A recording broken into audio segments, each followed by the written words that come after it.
It'll be great with carbonation. Oh my gosh, that is so good. I can't believe. Sometimes the beers kind of taste funky when they're, but apparently the wheat beers, not so much. Tastes like wheat beer. It just tastes like flat wheat beer. That's all. Which I can live with because I know that that's the case, and I know that's what I'm doing right now. Before I started doing this, I took the top off and I dumped in 5 ounces of sugar that was mixed around in 2 cups of water and boiled. I boiled it, then put the sugar in, then mixed it, and then let it boil again just to be safe. Poured it in there, stirred it around. That and I guess the yeast that's in here work together to create the carbonation. So this is a good thing. I'm sure this is getting boring and tedious. I'll probably turn it off pretty soon, but I figured I'd record it and also Periscope it, because I haven't done a Periscope in a while, so what the heck, you know?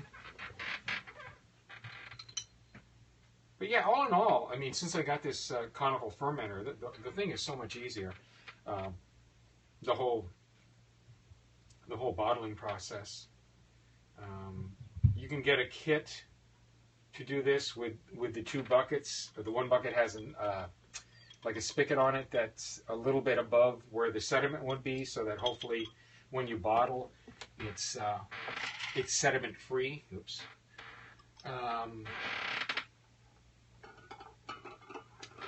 I'm not knocking that. I mean, I did that for my first 3 brews, but this makes life so much easier when you don't have to transfer from one thing into the other. Oh, and like I said, I guess the mailman's coming back to his truck, which he usually parks out front of our house. Yeah, what was I going to say? I don't know. I can't remember like a sieve anymore. I was looking at kegging, but really, I mean, if it's just for me, if people aren't going to be coming over, and I'm not, you know, actually, that's I was talking to my kids, and one of the boys had an old dorm fridge, and said, yeah, Dad, you can have it if you want, and the keg will probably fit in there, and I could, you know, put the nozzle on the door or up top here, and I was really thinking about that, and then I started looking at the costs, and I thought, well, I don't know, is it really worth it? And then reality sunk in. I'm the only one that drinks it. I mean, somebody stops by every once in a while and is nice enough to try one of my beers, but, you know, reality is I guess I make it for me, so not worried about that. This is the third 12-pack. I should get about 2 cases out of this, depending on how much I actually spilled here. It doesn't look like that much, but maybe a bottle's worth. So.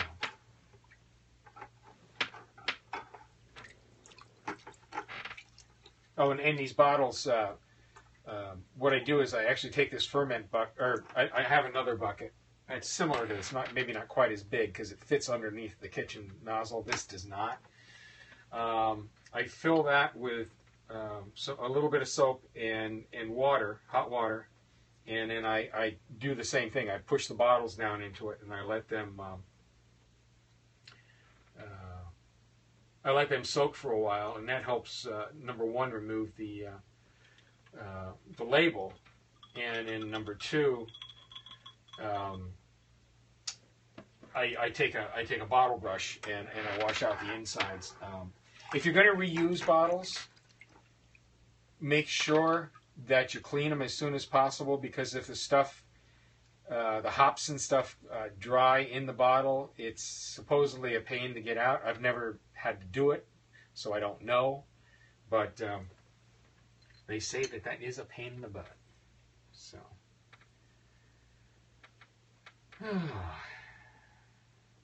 It's kind of a boring hobby. I guess I should get a little TV set or some music or something, but I don't know. It's boring, and yet you feel good when you're done. Oops. I got to put bottle tops on these. The bottle caps are sitting in sanitizer as well. I just took some out of the bucket and put the caps into it because, like I said, rule number 1 is sanitize, sanitize, sanitize. If you do that, everything else will be good.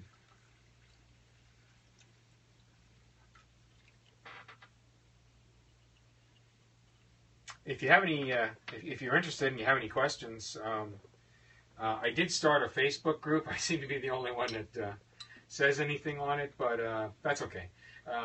It's called Fellow Homebrewers, and just look for me, Bruce Rosenberger, and I will gladly, invite you to the group. And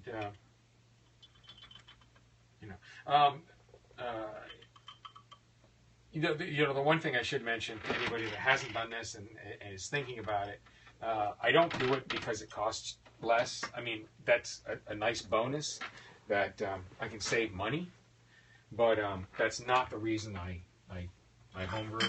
I homebrew just because there's a nice satisfaction. You know what the nicest thing is when you give somebody a brew and they drink it and they say, "Wow, that was really good. I can't believe you did this. I can't believe you made this," That's such a nice feeling. And even though at this point in time, I'm using kits, I'm using the extract kits, the difference, anyway, my point is, I'm using the extract kits. I'd like to get to recipes, get the ingredients, and then, do the whole thing. But really, I mean, an extract kit is just a box with all the ingredients that you need. So I suppose I could probably save money if I had, if I was going to brew the same thing several times. So far, I haven't done that. So far, every batch has been different. I had the red ale, coffee porter, blueberry wheat, the Belgian triple. I have, this one is the Hefeweizen, or Hefewheaten, whatever you want to call it. And I just got 2 kits when they had them on, they had some on sale. I got one that was on sale and I got one that was regular. But I got the cream ale because it just sounded like something that, people that aren't used to drinking beer, different kinds of beer, might say, oh yeah, I'll try one of those. And if they try one of those, it was funny on the instructions, it said, cream ale, and it mentioned Genesee, and I was like, oh yeah, Genesee's a cream ale. A lot of people drink Genesee. That's not a bad beer. I think the lagers, if I remember correctly, they're kind of a pain in the butt to brew. So I don't know. I mean, that may not be, but I want, since I started doing the craft beers, I've become a little bit of a beer snob, and I don't drink lagers very often. When I go someplace and that's what they have, I drink it. It's no problem. I don't have a problem with it. But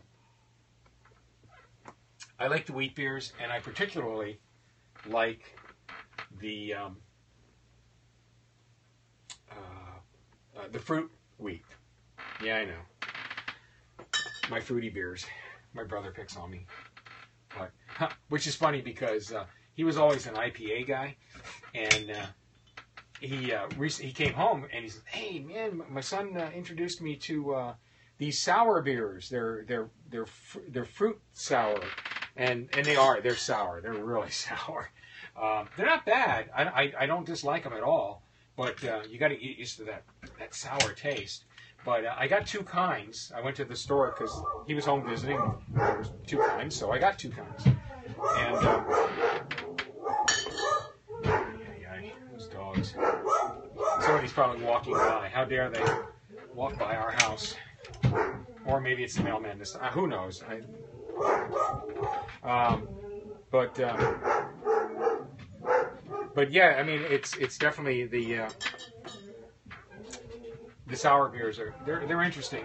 Not something I drink a lot of, but it was fun trying something new. That's what I enjoy about beers. Now I do have a label maker, I don't have a label maker. I have these labels that you just get wet on the back and you can slap them on. I can run them right through the printer, which is what I do. So, maybe that is the mail because now they're really going berserk. But yeah, I can print these labels out. They're just black and white, no big deal. But I have a little bit of fun with those, with those labels, making those labels. So Well, I got 6 more bottles in the 2 cases. I shouldn't have any problem with that. Luckily, I have 4 more bottles upstairs that I can fill if necessary. I've already washed those. I always wash a few extra just in case I get more than 2 cases. You know, I've had batches where, like my first one, I think I got 42 or 43 bottles, and the second one I got like 46 or 47, and then the last batch it was like exactly. I mean, I had to actually pick the tube up and drain every last little bit out of it, but I actually got 48 bottles. You know, so I don't know. I might get more than two cases though. Who knows? Hey, thanks for watching. Hope it wasn't too boring.